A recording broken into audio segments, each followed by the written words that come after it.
You're listening to Affected by Altitude, a Colorado Rockies podcast for and by Rockies fans on Rocky Mountain Rooftop. Thank you for joining us as we discuss all things baseball and Colorado Rockies. Hello, everybody, and welcome to another edition of Affected by Altitude, a Colorado Rockies podcast, part of the Rocky Mountain Rooftop Network, a proud member of the Fans First Sports Network. I'm your host, Skyler Timmons, and unfortunately, my co-host, Evan, is not able to be here today.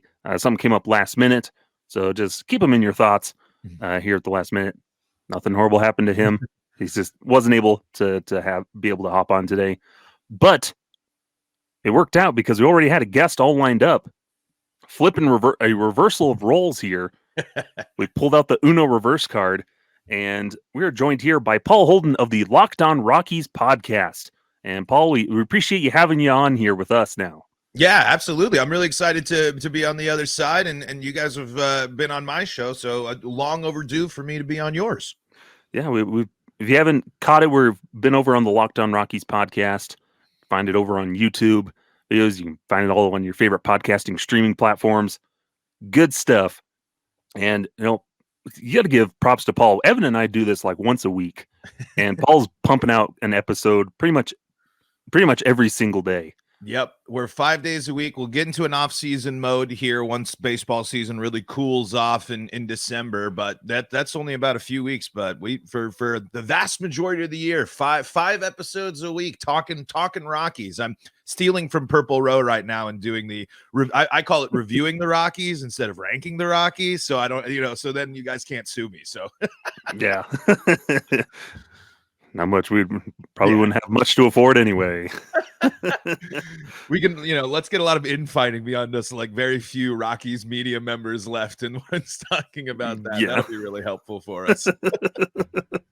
No, a lot of good content. I would strongly encourage going over and watching those episodes, listening to them, because it's tough, when you're running an episode by yourself a lot of the time. And yeah, it's, and while this year was bad, there's interesting things. I'd say the team is a little more interesting this offseason versus last offseason, which is cool, even after how last year went. So at least there's some stuff where we can kind of tap in a little bit to that hope, but I'm trying not to be and you guys can probably relate to this. It's very hard when you're trying to be, a Rockies fan and hopeful and not always want to be doom and gloom, but it's so hard to just ignore everything that's happened with the Rockies, that can happen with the Rockies, that probably will happen for the Rockies. It's kind of a hard path to walk. Mm-hmm.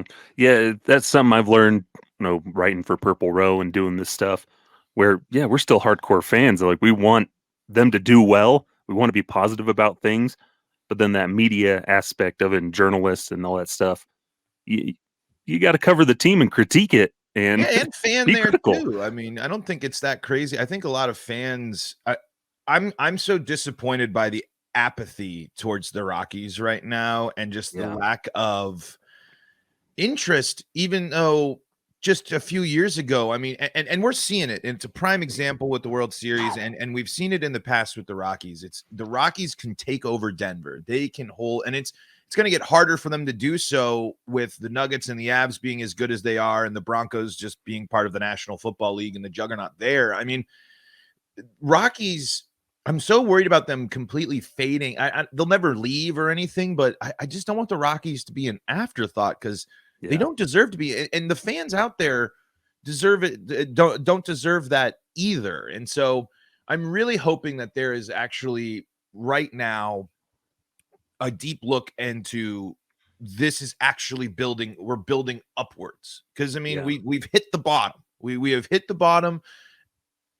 Is there actually a plan to bounce back? And how do you keep the fans interested? Because Coors Field's going to be packed, but you watched those games just as much as I did, Skyler. There were very few series where it actually felt like a home series for the Rockies. There were very few times where Rockies fans were outnumbering away fans. And I'm not a boycott guy, but the state of the Rocky fan just has me really, really concerned right now. Yeah, and because I think you look at like a team like the Cubs, how bad they were for so long, but still they're selling out. There's Cubs fans, diehard fans, and it's a home game every time.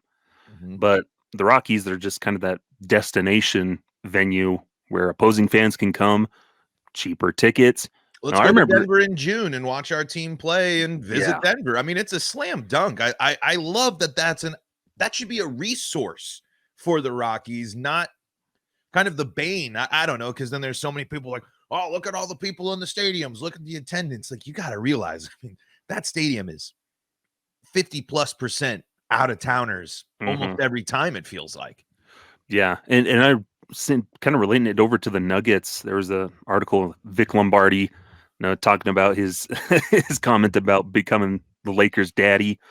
And the thing he mentioned was about when he remembers a time when the Lakers would come into town, they'd own, I guess it was the Pepsi Center at the time.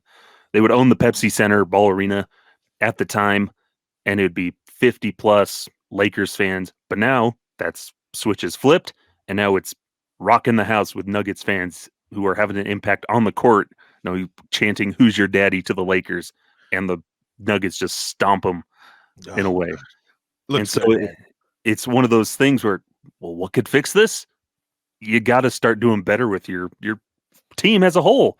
Yeah, winning generates the excitement, and no better examples to look at than the Nuggets and Avalanche. Really, yes, the Avalanche have had the championships in the past, but the the Avalanche were one of the worst teams in hockey. The Nuggets at one point were forgotten in the NBA, at least. And even for me, the Nuggets were kind of mostly an afterthought, at least for me. And now they've completely turned it around to they are top of the league and will be for a bit. I mean, the Nuggets, it'll probably ebb and flow, but what the Nuggets have done to set up now is they have created a brand new narrative about the Denver Nuggets. Denver, you have, look at this team, the coach, and everything else, and that goes up to the top. Stan there has built teams that win. That is he has gone out and he has taken teams and built them up and invested in them and spent the money to make them winners. And this is the moment for Jeff Bridich, why do I have Jeff Bridich on the line? I'm still boggled down. But this is the moment for Dick Monfort to really say, hey, I got to change. We have to do something differently. We have to keep up because, I mean, it's even trickling further down. Primetime Deion Sanders is in Boulder. Skyler, you're closer there, but me growing up, I knew the diehard CU fans, and that was it. No one was talking CU football. No one was talking anything about the Buffs that much, other than the people that were lifelong diehards. The Rockies have to look in the mirror right now, and things need to start changing now. As I've gone through it, I don't think the Rockies can afford to go through this offseason without a significant free agent pitcher signing. I just don't think that you can expect this year to go any different, for any interest to build up amongst fans that are on the fence. You and I, we're watching every day. We know that Nolan Jones and Brenton Doyle and Tovar are exciting and stuff, but everyone's going to see that Rockies record. Everyone's going to look at those Rockies pitching stats, and they're just going to say it's the same old Rockies. So the Rockies have to do something now. And I just don't know if they're going to be able to pull in a single one of these interesting free agent pitchers this offseason. Yeah, and that's the big thing about this part of this conversation we wanted to mention is just it would be nice into this offseason or whatever to have like some official communication from the front office, from the team, to explain, well, here's our plan, kind of lay out some ideas of what to expect, a little bit more realistically of what to expect, because it's been a while where this has been a tendency for the Rockies over the past, it's been several years, especially ever since the Nolan Arenado trade, where they really don't have press conferences anymore. They stopped having, after the season, a postmortem, a debrief, press conference with the media. They've stopped doing that really. The most stuff that we have found this season, especially, is a Rockies blog article where Bill Schmidt sat down with Kevin Henry, friend of the show, who writes for the Rockies blog, also works with Fansided MLB, had a quick little Q&A article, super quick. It's like a 5-minute read okay, that one's a pretty controlled environment. That's a team blog itself. Then Clint Hurdle was on a podcast episode with Manny Randhawa and Knudsen. I can't remember his first name all of a sudden, but that's it over on their podcast. That's the two things we really heard from the front office this offseason. And then a maybe a letter to fans, like a media letter at least, over to Purple Row that we talked about in telling Paul a little bit about it. It looked basically like the worst group project I've ever seen. Might have been generated by AI. It was a bizarre little letter type media notes thing. And this is one of the things that's actually getting me really frustrated about this offseason and really frustrated about the state of the Rockies and adds to things. It's like there's no relationship between front office and fans. There isn't. I mean, I know Dick Monfort sends emails from his iPad, but this team is so hesitant to interact and engage with its fans and its media members to actually give people some context and idea. And honestly, I mean, maybe this sounds harsh, but I think they're cowardly. I think it's cowardly to not face the music. You just had the worst season in franchise history. No ifs, ands, and buts about it. You lost 100 games for the first time. You went to go on to lose 103 games. You did, and there's a lot to talk about. I'd love to hear more from Bill Schmidt about his approach to the trade deadline, because I do think the Rockies deserve some credit there, but it's just so long. Where are we building off of that? Where are we going? Are we getting just if we play right, we can play 500 baseball on our classic Dick Monfort spring training little thing? You know, people criticized him, but at least Jerry DiPoto faced the music. At least Jerry DiPoto went and he said stupid stuff to the media and immediately put his foot in his mouth about the Mariners and stuff this year, but he did it. He faced the music, and no one about and it goes down to Dick's loyalty. No one's being held accountable for the crapshoot that has been the Rockies, and that was the Rockies this year. Yes, they traded. Yes, they made the Nolan Jones trade. Yes, they went young. But that doesn't solve the fact that this pitching rotation is decimated. Your two main starters, one of which that you extended, you're only getting a year and a half out of a 2-year contract, basically, for German Marquez, if you don't end up trading him before that, an XYZ. I want to hear more from this team. We deserve to hear more from this team. We follow this team. We care about this team. We're passionate about this team, but they can get away with this. They can fade away, and they can let the Nuggets and the Avalanche and the Broncos take over, and they can just be the Rockies, and then winter training will come, and they'll say, yeah, we're going to go out and do our best to get somebody. They won't do anything, and, the biggest acquisition will be from, I think it was you or Evan who said, we'll bring back Chase Anderson, and that's supposed to make all of us feel super confident in this rotation. It's incredibly frustrating and honestly disrespectful to the fans and people that genuinely care about this team and financially support it. I think it's absolutely ridiculous we haven't heard from the Rockies front office to end this season. It was the worst season ever.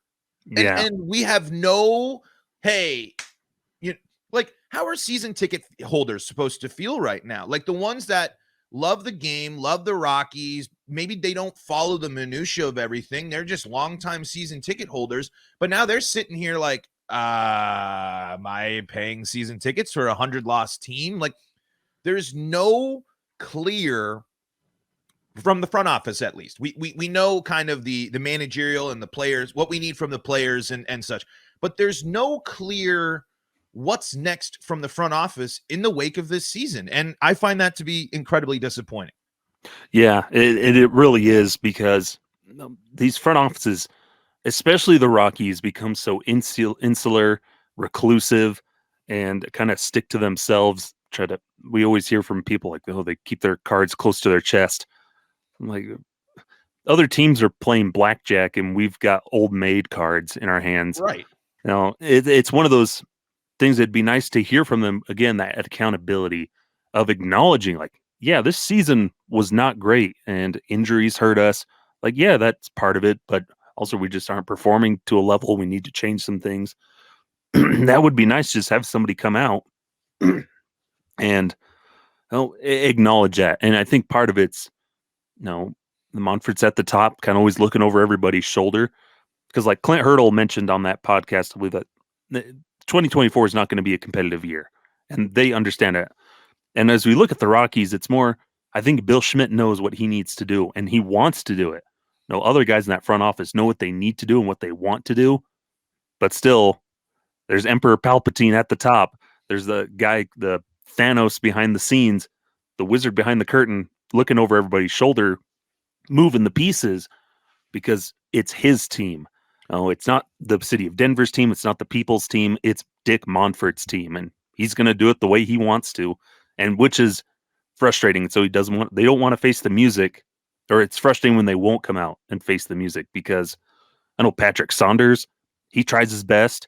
Thomas Harding, they'll ask those hard questions and then just kind of get the corporate speak, the little droplets of, well, we just didn't perform the way we wanted to. There's changes that need to be made. Okay, what changes? What do you want to do? What would be your goal? Instead, we get Thomas Harding will write in an article like the Rockies will look for a pitcher near the end of his career or somebody who's looking to reestablish value. Those are the pitchers they'll probably go after. Otherwise, they have to trade. And it's frustrating to only hear that in little droplets and nuggets spread around instead of a press conference where they sit down in front of microphones. Not a media scrum, because they'll do media scrums in the dugout before, but an actual sit down in front of the press, put a microphone in front of her, and like answer those questions so we can get more gems of, I haven't thought about firing Jeff Bridges. I thought about firing myself. Yeah. Like, we need more of those gems too. If I recall, the last one was Chris Bryant. Yeah. And that's like the, duh. Hey, he's here. Yeah. Hey, we got the big fish. Come on and celebrate it. That's, and like what's extra frustrating about this too, it's Dick Monfort's boys. Like these are his guys, handpicked, hand selected through his organization. Why aren't you holding them more accountable? I do not know how you can sit there in the higher ranks of the Rockies, the ones that evaluate job performance, and say, Daryl Scott, you're crushing it. Because I'm sorry, like, you have to look at the way your pitching is gone, and the pitching is and the downward trends of most of your pitchers since the playoffs, and you have to look at the people that have been running and organizing your pitching. I mean, and you can't sit there and say, "Good job, Daryl," and sit there to say, "Oh, because they're going to lean on the injuries. They're going to lean on, oh, we're Denver. We can't." Baloney, man. I'm sorry, Dick. You have prime real estate. You have a great lease deal with the city. You're gonna get a fine TV deal from somebody, whether it be Altitude or baseball. It's gonna be one or the two. It's gonna be very easy for you. Your son is gonna continue to buy up property and real estate all over Denver. There's so much money and domination that the Monforts have built through the Rockies in downtown Denver. I don't want to hear anything about money. I really don't. Because if you want to go and impress the Rockies fans, and if you want to go and actually make this pitching staff something good, go get Jack Flaherty. Go do it. Go prove to me that you're willing to pay money for a guy that needs to have a bounce back or something in his career. Go give him the money then. And don't give him 8 years and $170 bajillion. Do a 3-year deal. Heaven forbid you only sign someone for 2 or 3 seasons and see where it goes from there. Instead of, when you do back the Brinks trucks up, say, hey, we're going to commit to you for the rest of your career. You don't need to do that if you're the Rockies. There's so much that needs to change inside of the Rockies. That's where the frustration comes. We're talking frustrations. I am incredibly encouraged by 5 position players on the Rockies right now. I am. I really am. And I believe that this team has a couple trade pieces and has a couple of pitchers, when healthy, that they can be a Diamondbacks. Look at Arizona right now. I just don't think the Rockies as an organization can do what Arizona did. 100 losses, 2 seasons later, World Series. And I know the World Series, you can say fluky or whatever. Playoffs. That's my focus. Get into the dance, and then you can have the run like the Diamondbacks and like the 2007 Rockies. But there is nothing about this organization that makes me say the rebound is coming. they will be the next Rangers and Rangers and Diamondbacks. There's nothing that makes me feel confident that this team is going to be a big threat in 2 years, unless I see huge or big steps from the young guys and the Rockies go at the deadline to bring someone in with some control to bolster up this rotation to head into 2025, because I don't know what the Rockies are going to do for starters in 2024. Yeah. And there's still a lot to cover here, and we'll cover it a little bit more here in our next segment. But for that, we'll take a quick break here. Stick around here on Affected by Altitude. Media break. We don't have pre-read ones like you do. Hey, everybody. Welcome back here to Affected by Altitude. Thanks for sticking with us through the break. We're here with Paul Holden from Locked On Rockies. Fired up, which I like it. Good stuff. Bring some energy. Evan and I are a little bit more softer spoken. I wish I had a comment actually on one of my podcast reviews, and it was just titled "Awful." And then underneath it was just like, this guy yells everything. So I'm trying not to yell as much, but it's just, man, dude, it just boils my blood talking about the front office of the Rockies. I just can't help but get so just like, because we're watching it again, right? I don't know if you feel like me. Man, there is a foundation, there is a glimmer, but it's like, okay, they didn't build on the last foundation they had. Are they going to do stuff? And until they change my mind, I just unfortunately have to be so pessimistic about my favorite team. Yeah, and that's where I look at the team. At this point, people can point to, they have awful talent. They don't have good players. These are Major League Baseball players. Yeah, some aren't as good as others, but it's up to the organization and the front office and like coaching leadership to give these guys the tools and the know-how to get better and develop at the big league level. And unfortunately, that's something that we've talked about on this podcast before. The Rockies haven't quite shown enough that they can help guys get better. And then you look at Ryan McMahon, his strikeouts didn't improve at all over the course of the season. We saw little improvements for other guys, but still the problems with a bunch of these guys, they remained throughout the season. And there were no bit. I feel like, with McMahon is a great example here. It's like, if McMahon developed a little bit more, if McMahon develops the consistent offense, he's a top 3 third baseman in the NL. Yeah. Top 5 in baseball. The dude is in a defense and has incredible pop, great bat speed, but they can't stop striking out. So where are the adjustments there? And again, new hitting coach and first year, so maybe that, but like, you got Jordan Pacheco down there in AAA that's really helping these young guys, and then they go up and they don't do anything, but you won't connect that path at all. A former Rocky, mind you, something that Dick Monfort loves to do, as you mentioned, Clint Hurdle being one of the mouthpieces for the Rockies. It's just, like you said, there's needed development, and there's solid players, but the Rockies have not taken a step forward in the I think you could say Arenado and Story, those were, they developed and they were, Story was able to cut down on the strikeouts for after that, the first season and become the player he was before injuries started taking over. But lately I'm just sitting there, and it's, do I really feel confident that the Rockies are going to get the most out of these players? And there's another one glaring on first base with Montero as well. You brought Montero in here as the crown jewel.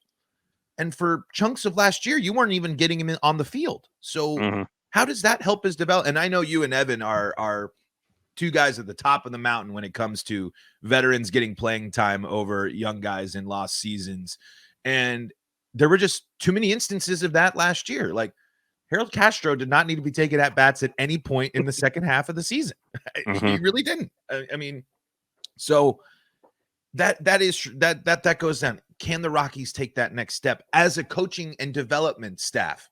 Yeah. And again, more history of not being able to do that than success. And I think it's their hesitance, or at least at the very, very top, to embrace the modern age of baseball and analytics, having a coaching staff that is all in on using that information, not to make all this, but to help in development. No, that's where I always see analytics is its point of helping, 2023 is the first time there was a video coordinator at every minor league level this year for the Rockies. For the first, and so they're catching up. They're slowly trying to catch behind.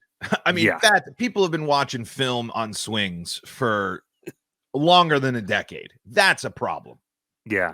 And they have that pitching lab in Arizona. I'm interested to see how that impacts development, and they can help guys in the offseason have a little bit more controlled, like, place for guys to group up and work together. Hopefully that can help a little bit, but still they're still behind on the times when Coors Field should be the forefront of analytics. You go get some of those science nerds. Call them nerds, but some of those science folk who are ready to embrace that challenge of, well, how can we combat altitude? Oh, this is how we do it. We can figure out how to get the guys. I think that's one of the foremost things as we kind of transition here into this main topic about the teams that are in the World Series right now, 2 wildcard teams who both had really good seasons. To even ignore the fact that they're wildcard teams, both really good teams this year who made their way to the World Series in the Texas Rangers and the Arizona Diamondbacks, who present like 2 kind of blueprints that the Rockies could follow or even take pieces from both to blend into one, because the Rockies kind of do fit in that middle ground between these 2 teams and just kind of the way they could approach things, where that's the thing. People are looking at these teams that lost 100 games 2 seasons ago, or within the last 2 seasons, that both didn't have great 2022s, but then 2023, they're playing in the World Series in a pretty exciting game after game 1 that we saw. But it's, how can the Rockies emulate them and get back to the world, or get back to even just contending, having a winning record? How could they emulate some of the things that these teams are doing? Well, I think the shorter answer to get there, the shortest fix is to go the Rangers route and spend money and go out and get a John Gray. And, and the Rockies aren't going to get DeGrom and Scherzer and those stuff. Sure. But you can get the John Grays. Like, that's what I'm saying. Like, we had John Gray, and John Gray wanted to be a Rocky for the same money that the Rangers were going to pay him. But instead the Rockies were like, bah, man, cold feet. And that nails the head on the head there. I'm not confident in the Rockies bringing in the right people. And the Rockies don't have the farm system that the Diamondbacks have. I mean, the Rockies don't have you watched that game yesterday, and the Diamondbacks, they're playing 2023 baseball. That's modern baseball. Hit and runs, sack bunts, stealing bases, young, fast guys that have all sorts of stuff, a good bullpen that can back up. You got to... Zach Gallen's throwing 95, man, and he is one of the best pitchers in the league. You need to look at that and say, okay, Kyle Freeland, your velocity's down. How do we make you like Zach Gallen? How do they, I don't think the Rockies can do what the Diamondbacks did. I don't think they have the farm system. I don't think they have the development talent. Because they've already brought everybody up. I mean, the Rockies might be entering their Diamondbacks phase right now with going into next year with, I think we can pretty safely say we know that Doyle, Jones, Tovar, and Montero will be on the starting roster in some capacity, mixed in with your cagey vets. You got, hopefully we're getting something from Chris Bryant who can play the Evan Longoria role or what have you. I think if the Rockies are going to mimic one of these 2 teams, it has to be the Rangers. I think they have to spend money on pitching. I mean, I know they've spent on the super bullpen in the past. I know that this or whatever, but the Rockies, if they want to set the course for 2025, they need to go out and spend money on a starting pitcher, and then be active at the trade deadline in the season, being willing to part from some of these guys. I really do think the Rockies need to consider moving some of these prospects that they're a little hesitant on. Your Tolia's is kind of the one that I think Brendan Rodgers and Michael Tolia are on my most likely to be traded list for the Rockies right now.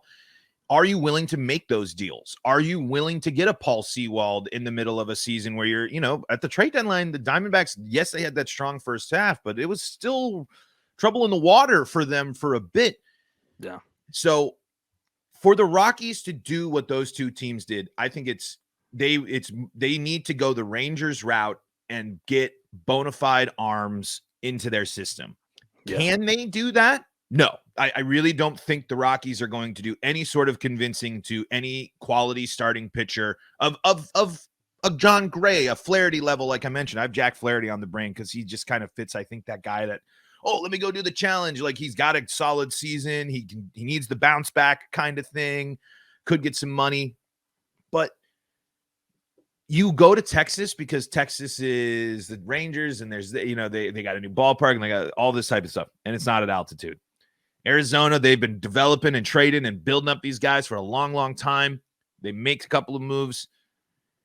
The Rockies don't have that deep a farm system. So when I look at the Rockies compared to these two teams, I just don't think that they can be the same. But if they're going to take one of the approaches, I think it's on the track they are on right now is they got to take the Rangers route and spend some money and beef up this team now, because there are some really, really good pieces to this team. I mean, and let me put the homer hat on here, the Rockies homer hat on. I don't think it's that crazy to say that the Rockies have potentially 3 young all-stars on the team. Yeah. I don't think it's that crazy to think that Nolan Jones, Brenton Doyle, and Ezekiel Tovar can be all-stars. On top of the fact that I think Brendan Rodgers and Ryan McMahon still possess all-star talent. I think Ryan McMahon still flies under the radar as an underrated first baseman. His strikeout rates are terrible, but the guy is incredible at defense. And when he's still an effective hitter as well. So to get to where the Rangers and the Diamondbacks are, you're going to have to spend the money like the Rangers did. Not like they did. I know they spent $250 million or whatever it was, but you're going to have to open up the wallet and spend, because your farm system just isn't on par with Arizona. And I have way more doubts about the Rockies' ability to develop a Corbin Carroll, type player versus just saying, hey, we do have money. I know the Rockies have money, man. Like, you can't be a 100-loss team and a top 10 attendance team and be cash strapped. There's only one bad contract on the books right now, and that's Chris Bryant, and you can navigate that. Yeah. And the way I look at it with the blend of the two is, look at the Diamondbacks. They're very analytically minded. They embrace those analytics. Brent Strom, their pitching coach, has done wonders. Like, he's a legit pitching coach. Same over with the Rangers. They got Mike Maddox back, brother of Greg Maddox, and that rotation last season was awful. But Chris Young, in his first season, he's in charge. He got made in charge of everything after they fired their president of baseball operations last season. Their owner came and was like, yeah, we haven't been good for 6 years. I felt the change was needed. Fired the president, promoted basically Chris Young, who was already the GM. Like, no, you're the guy in charge. Former player, former pitcher, immediately goes out and tries to change that culture. And they're pretty analytically minded. And they know the firepower of, yeah, we already have offense, but what's going to get us where we need to be? Pitching. And so they went out, and he spends all that money to bring in those pitchers, make some trades at the deadline. No, yeah, Max Scherzer was like, what the heck? Where are you getting Max Scherzer? Right. But then Jordan Montgomery, who's going to be a free agent, he would be something like, if I'm the Rockies, like everybody else, you're calling up Jordan Montgomery. Probably not going to, haul in a giant total like a lot of the other guys, but he's setting himself up for a nice little payday where, the Rockies are going to have to not only spend on pitching, but spend wisely, because we've talked about before, Rockies, they'll spend, but it's just, they don't spend it wisely. Look at the Super Bowl. We look at Chris Bryant's contract. Like, you can't just throw around money like, oh, we're throwing around money, that's going to get us better. No, you spend good on good prime talent, not a guy that's kind of over the hill and on the downside of his career. You're not paying big money for that. You pay big money for the guy that's in his prime right now, which is what the Rangers did with a ton of those guys. Corey Seager, Marcus Semien, and then all those pitchers. There are a lot of those pitchers, guys that are kind of at the height of their prime, are in there, and they're contributing. And that's what the Rockies need to look at doing when they're looking at free agents. Like, I don't agree like that comment that I mentioned earlier from Thomas Harding of what the Rockies are probably going to do. It's like, I don't want a guy at the end of his career. Yeah, we're going Jose Urena again. Like, we're doing this, we're doing Chris Flexen again. Like, I mean, it's when are you going to really buy? Like you said, when are you going to build a stable of quality talent through acquisition? And the Rockies just haven't. It's the one big deal. Hey, Chris Bryant, yay! That's not going to solve our problems. That's it. And the difference, I think, too, and I think the Rangers are a good example here, is it's like the Rangers have blown bullpen games. They've had pitching issues, but their offenses, they are a blueprint like the Rockies. Because guess what? The Rockies are going to win a lot more 6-4 games, 9-8 games, 7-6 games. Then they're going to win the 1-0, the shutout games. I don't expect Rockies pitching to throw shutouts. When they if you throw a shutout, of course, props to you, man. I mean, that is great news. But the Rockies need to build a stable of people that can go 6-7 innings, go for the punches, go, take one off the chin. Someone's going to knock you for a home run, a solo shot or whatever, but bounce back and then set your bullpen up. The problem with the Rockies pitching, especially right now, is just like, oh my, 3 walks and then there's the home run. There's I'm looking for a 2 WAR starter. I'm not looking for sure. I'm looking for John freaking Gray. Imagine John Gray in this lineup this year. I mean, it helps the Rockies tremendously. The Rockies still are a bad team, but if John Gray's on the team, they don't lose 100 games. They win 6 more John Gray starts in the season. I'm fully confident in saying that. John Gray probably, with the injuries and stuff, but that's, again, it just goes down to there's nothing exciting about the Rockies in the clubhouse. We got and people call for his head, and I don't necessarily think it's bad, but what's Bud Black doing? Truly, what is Bud Black doing other than being Buddy Black? Cool, fun guy who likes his veterans and his pitchers, and he's a jokester, he's a loose guy. But truly, you're talking about there are teams that have analytic guys right now, right here. Bud Black ain't analytics. Bud Black ain't, and neither really is anybody in the Rockies organization. And the people they did bring in to bring analytics, they left with being there for less than a year. Mm-hmm. That's a major problem. So I don't think the Rockies will be on the same path, but I hope I'm wrong. I hope 2 years from now we're sitting here on World Series Game 2 preview after a Tovar 11th inning walk-off home run, and for us, I'm hoping that. But I just think Arizona embraced new baseball, and they embraced a rebuild. Yeah, they actually embraced the rebuild. The Rockies being historically the only team that won't say the words rebuild, maybe outside of the Yankees.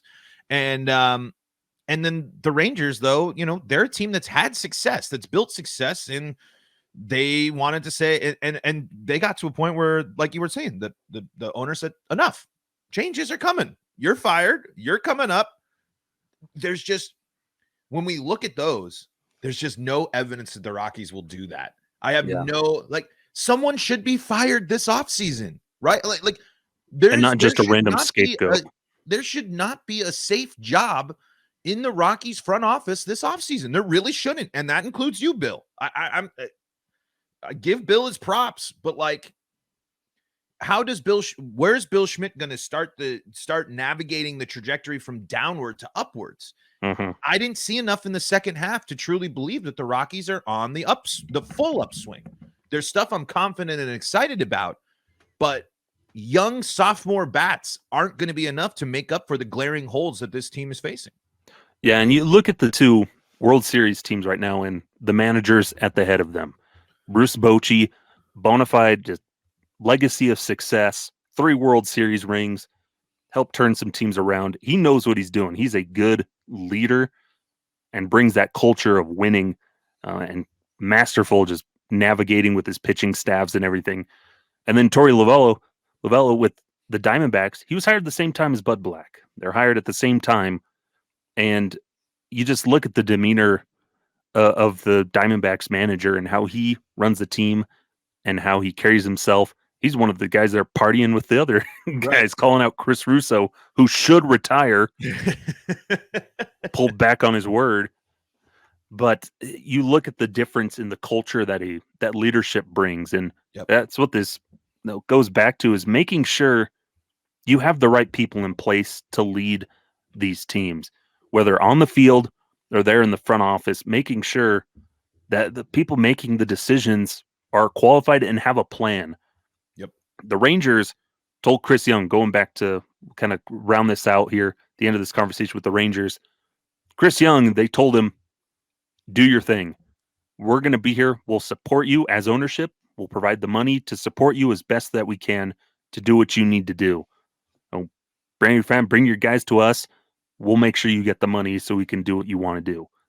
Whereas with the Rockies, we look at them. How much freedom does the Bill Schmidt actually have? Yeah. Because who was the driving force behind Chris Bryant? It was Dick Monfort. Oh, I need Chris Bryant. Got to have a big name for the seats. And it's, you can just see that these are teams on the up, whereas the Rockies have been, and I think Arizona is the perfect way.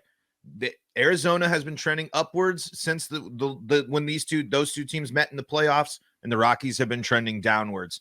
On the other, I know the Diamondbacks had their 100-loss season in there, but again, they embraced the changes that they needed to do, and it's. I just think that those fans can be more confident, and I see modern baseball when I watch those teams. Yeah. I watch the Rockies and I see a team that I have no confidence in trotting Bud Black. I mean, that's the thing. I guess I'm not really a Bud Black hater in terms of what he's doing. I just don't think he's adding anything. I don't think there's any. He's not right for the team at this point in time. Yeah, I mean, he can coast. Give him the extension and let him coast through 24. Sure, that's great. But how is that preparing you for 25? Because if we're following the patterns, both the Diamondbacks and the Rangers had the bad year, then the middling year, and then they made this step. But I think what's important to note about both these teams too, before I know we're closing out this segment, is both of these teams were division leaders. And I know that it's not as the same to say for the Diamondbacks in the second half of the season, but there's an argument to be made that both of these teams had a shot at the division. Yeah. The Rangers were winning the division for basically most of the second half or almost all of the year until the Astros came and took it in the last 2 weeks. And if Arizona didn't fall really flat on their face in the second half, they were dominating the NL West. Yeah. Yeah. They had a pretty good divisional record. They were kicking the hell out of the Dodgers even before the playoffs. I mean, I remember talking to the Locked On Diamondbacks host about it. And I mean, there was a lot of moments where you're just like, dang, I mean, Corbin Carroll's going to be on the show next year. Mm-hmm. Pretty positive. If it ain't him, it's going to be Adolis Garcia at this point. Yeah, it's the path is clear for what the Rockies could do. Look outside of yourself. Look at, okay, what are these other teams doing that we're not, and how can we do that? And until they prove that they can do that, there's no way they make that turnaround. Like people say, oh, the Rockies could do it in 2 years. Unless everything hits and the raw talent of your pitchers that you've drafted pan out, and all those position players that you've drafted pan out, and everybody stays healthy. Yeah, maybe, but there's just too many variables they're trying to rely on, expecting to go well. No, you got to hedge your bets. Like the Diamondbacks, they were trading off guys, traded off Dalton Varsho and got Gabriel Moreno and Lourdes Gurriel Jr. Worked out perfectly for them. Yep. So be willing to make the trades to bring in talent, good talent, not just trades for the sake of trades, and then supplement that with good, smart free agents that contribute. Yeah, and the other thing that, I mean, with this too, is the Rockies are hoping for a lot from German Marquez and Antonio Senzatella. Yeah. I mean, and we've already seen concerning trends from both of those pitchers before the catastrophic, massive injuries that they just faced. And I'm a German guy. I love German Marquez. Will go down as one of my top favorite Rockies pitchers ever. But that's a lot to ask for both of those pitchers to come back in, especially 2025, because 2024 for both of them is just rehab and tune-up, really, at that point. And I'm happy German's going to be able to cement his spot in Rockies history, but that's another thing. I mean, you're hoping that two key parts of your rotation are going to come back healthy and as good as we've seen them in the past. I'm confident in German Marquez to maybe make some adjustments. I am really not confident in Antonio Senzatella coming off of those two, just because I just don't think his approach is going to work for the Rockies in 2025. Yeah, and it'll have been 2 years since he had really pitched. Right. So yeah, a lot of random contracts, and he's still getting paid. Yep. Getting him out for the next couple of years. But the blueprint paths ahead of them, It's just a matter if they take it, which, man, I hope they do. Because humble yourself, look at the man in the mirror. I'm looking at the man in the mirror. No, we've been copyright struck immediately. But we'll take one last break here, and then when we come back, we're going to have some little fun here, some very niche talk here with Paul. And so don't go anywhere. We'll be right back here on Affected by Altitude. All right, welcome back here to Affected by Altitude. Closing out our last little segment here with Paul Holden of Locked On Rockies. And this one was very niche, and I was very happy that he's interested in talking about this when I brought up the idea. But we're shifting away from Rockies baseball, just MLB in general, and talking about one of my favorite video games growing up. I remember getting this game on Christmas morning. Woke up early, and what was this? 2005, 2006, 2005, I believe. 2005. Yeah, I remember. Saw it in a magazine. Told him I want this. And Christmas morning, go out. Woke up early. This is when you're a little kid. Wake up super early. It's 2 a.m. Mm-hmm. Go out in the front room. There's the opened presents that Santa had left. The stuff that's out in the open wasn't wrapped. And what was it? For the Nintendo GameCube, Mario Superstar Baseball. And I was like, oh, sick. Grabbed it. And my brother that's just above me was awake too. I bring it into our bedroom, and 2 a.m. I'm already popping it in. Yeah. You're rolling through challenge mode there. Starting it up. I'm like, oh man, this is sick. So for folks that don't know, Paul is pretty ingrained into the Mario baseball community, especially the online scene. So give us a little bit about this whole thing. Yeah, so basically, I'm with you, Skyler. When I found out about Mario Baseball back in the day, it was a gotta have it, and then I finally got it, rented it from Blockbuster a bunch of times before I was able to buy it, and always been something I've loved, and it's always something that I've played. Me and my brothers played, and then things went dormant for a bit, and then in the pandemic, I found there's this YouTube channel called Dinger City. And they are a group of guys that live in Long Island, and they play Mario Baseball, and they make a YouTube channel about it. And that has then since spawned, that had their little community, and they had a Discord server, and then we've grown and grown and grown. And basically, not to get too into the minutia, but there's this emulator called Dolphin, and some people that are way smarter than I, because I don't know how any of this works. It's magic to me. They took the emulator and then they basically optimized it for Mario Baseball. And it's called Project Rio. And you can look this up. It's Project Rio online. And it basically optimizes Mario Baseball for online play by, it's called this auto golf mode. So basically to reduce lag, it's basically, I don't know. You have control, and then it automatically flips, and it works really easy because I'm on the West Coast and I play people from the East Coast and stuff. And is it perfect? No. But is it great? Yes. And on top of not only does it work well and you can play online with people, but we've been tracking stats for about 2.5 years now. So we have thousands and thousands and thousands of plate appearances for Monty Mole and Mario and Luigi and Peach and everything.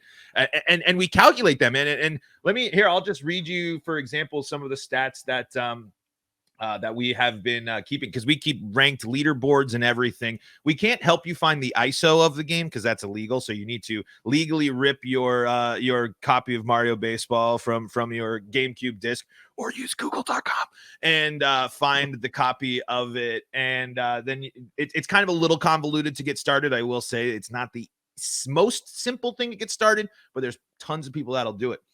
But yeah, so here, let me see if I can go find some stats here from somebody real quick, but because there've just been games here. Okay, for example, right now, Wario, as controlled by the by the player Dila81. He's got 70 plate appearances. He's batting .492, .486, .738 with an 188 COPS plus. So we have, we're talking deep stats that we keep for the game, and it's just been so fun, man. And there's different ways to play. It's baseball. It's less, it ain't the show. You got fireballs and eggs and Mario stuff happening all the time.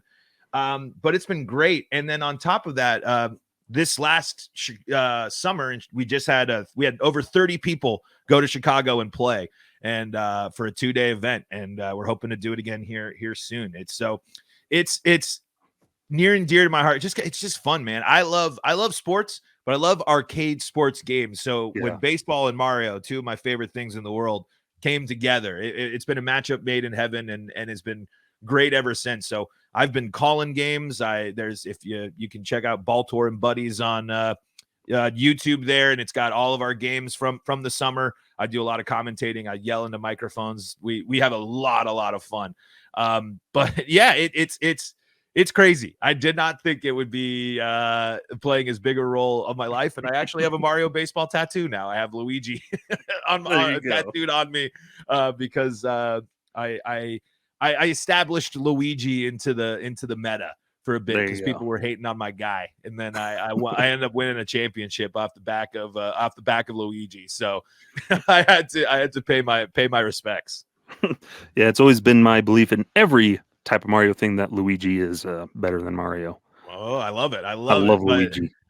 Yeah, we've done an award show. I mean, there's games that happen all the time. So there's a Discord server that you can check out, but Project Rio Online, that'll be that if you're curious about playing, and you don't even have to use Project Rio to play people online. If you just want to use it to play your buddies and just play your buddies, that's totally it works for that too.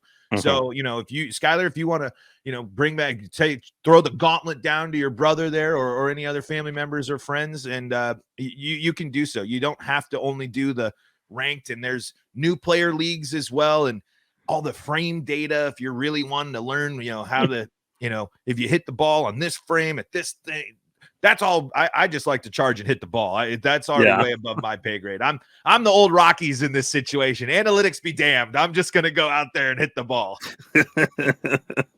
No, it was just such a fun game growing up playing. And I remember I have 3 older brothers, and a lot of the time we would sometimes set up our own just little round robin tournament among ourselves playing, because we only had the 2 GameCube controllers anyways. Mm-hmm. But playing that, always fun. And then Mario Super on the Wii, played that a ton. Still played a ton with my nephew, who I still adamant that he cheats because he always beats me. Sluggers is fun, but it's a little less. Sluggers is not the one that we like. There are people that love it, but for us, we're GameCube guys. So I have to ask this question. We'll tie it back into the Rockies. Who would you maybe compare some of these Rockies players to? Who would be their Mario baseball equivalents? Well, I'm glad you've asked this now because it'll be a preview. Every offseason I do Rockies players as Mario baseball counterparts. But one is obvious, and this one's one of my favorite ones. Mario is Larry Walker. Larry, red bat, outfield. He plays a tremendous outfield. He has the sliding catch ability, so he can really dive and make some big plays. He's got the wall jump ability, so he can rob home runs and in the outfield. Leader on the team, of course, the Hall of Famer for the Rockies, and he's also great on offense there. So if that's one of my first favorite ones. One of my another one that I had. Who did I have? There was I had a good one. I think I did do Luigi for DJ LeMahieu. A lot of slapping, tall frame, can play some third base over there. Who else did we have? I know I had a pitcher, but I think I called Ubaldo Jimenez. Waluigi, I think I called Ubaldo Jimenez. I haven't done my modern one because the Rockies did so much shifting over. I think I said CJ Crone was like Koopa or something that just sits on first base and just charges up and hits the ball. I'm trying to think of one off of on the spot here that I could go. I think Brendan Rodgers kind of fills in like a Hammer Bro vibe where he's got a big bat. But Hammer Bro's not as good on defense. So I think Brendan Rodgers' defense kind of negates him there. I'm trying to see if I can think. Oh, and here's my new one. Actually, you'll get my preview. I have a new one for a current Rocky, and I'll dive more into it on the show when I do my episode. But Brenton Doyle is Yoshi because Yoshi, if you remember, has the tongue catch ability where he can make diving catches that no one else can make because of his speed and his ability to dive. The bat has the pop potential. It's not the best, but there's that upside there where you can really be excited. And I think Nolan Jones could fit into that Mario category as well, where he's got a lot of that same type of stuff, because he's not like DK. Like DK is great, but he's a little slower. Nolan Jones has got the speed. So I think that Nolan Jones fits into one of those more characters that's got some thump, but a little bit more speed and a little more well-rounded there. I think your Elias Diaz could be a Petey Piranha, for example. Great, heck of an arm. You don't really know where else to put him in there. A tough bat to hit, but when he connects, he'll just launch one and really help him out and help the team out. So off the quick there's some Rockies Mario baseball counterparts for you. There you go. I do have to ask, just for the sake of Toad is our homeboy in our house. Who would be Toad?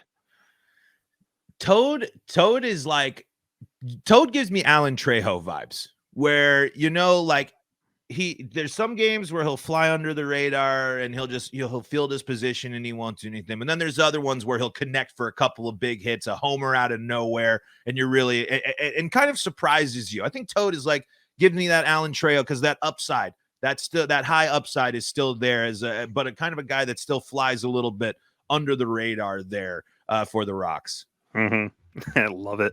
Yeah, fun game. I still have a lot of memories of characters I absolutely loathe playing with, like Diddy Kong. I hate Diddy Kong in anything. Diddy, the bat with Diddy is a tough one. Dixie Kong, who can't hold the bat normally. Yeah. Dixie can pitch, though. Dixie's got an arm. Mm-hmm. Goomba, who doesn't even have arms. How is he playing baseball? How he can catch and throw the ball, don't know. Yeah, but he runs fast when he gets that ball. He does run. He's got the ball dash. We call him the Great Goombino, is what we call him. This is a Mario Super Slugger story. Playing with my nephew, and he had Goomba, and this is like, I think he had last bats. I'm up, or we're tied, or I'm up, and there might have been a runner on base. I'm like, oh, Goomba, I'm going to strike this Goomba out. Kid hits a no-doubter walk-off home run on me. That's what Goombino will do to you, man. I was so mad. He's like, watch, I'll hit a home run. Whack! Stupid Goomba. Oh, man, classic. Oh, been there, man. Been there.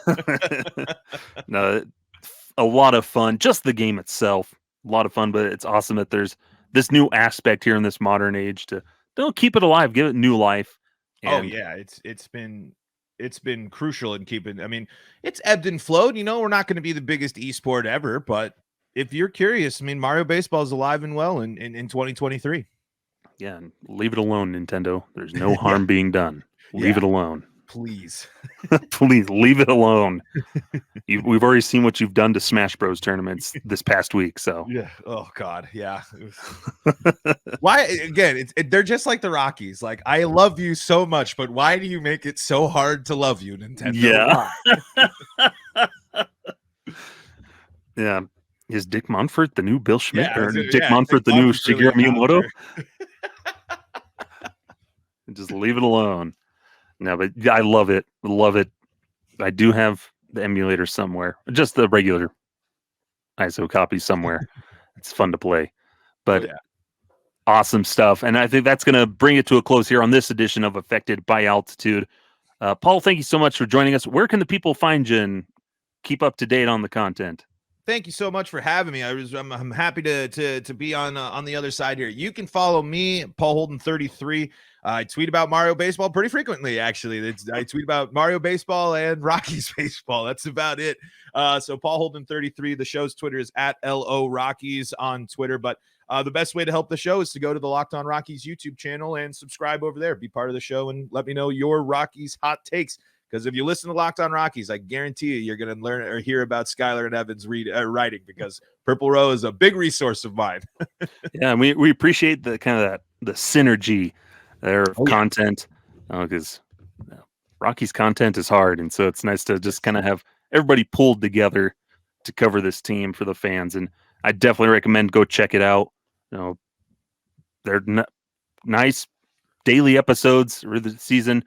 30 minutes. What Paul tried to keep them to. So nice, easy Short, sweet for your ride home in the afternoon. We're usually up in the afternoon, so on your way home from work, you can usually find us on your favorite streaming service and listen to me rant and rave about our lovely, lovely Rockies. Sometimes it's just nice to have a conduit for somebody to vent your frustrations. Absolutely. Nice stuff. But again, appreciate you, Paul. And you can find us on Twitter at ROCKYMTN Rooftop, Rocky Mountain Rooftop. You can also find me at sideline_crowd.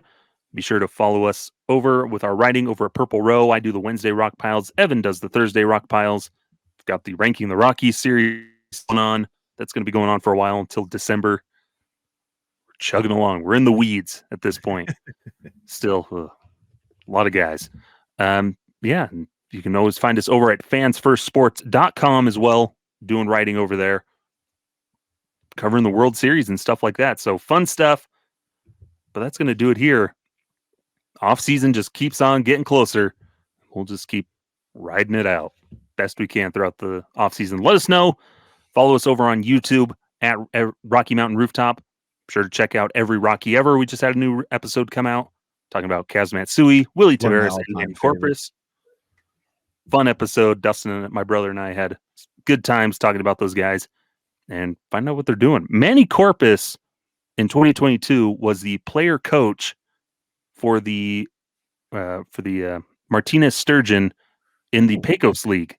Cool. Pitched in 20 games, made 10 starts, tossed 114 innings.